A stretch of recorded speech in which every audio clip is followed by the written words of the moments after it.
I thank the government for making an announcement of Urdu as a second official language of the state.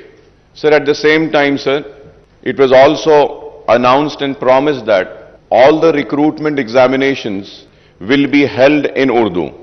And as per my information, sir, for the Group 1 and Group 2 and 3, no necessary instructions have been given for the conduct of these recruitment exams in Urdu.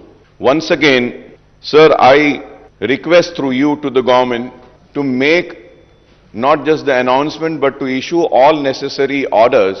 All the recruitment exams would be held in Urdu. It is very important, sir. और दूसरी बात है जो आपने कहा है वो भी सच बात है.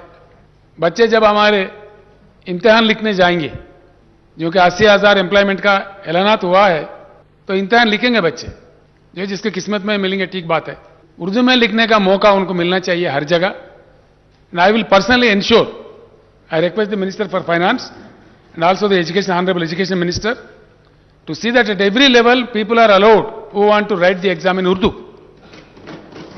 बिल्कुल उनको मौका मिलना चाहिए.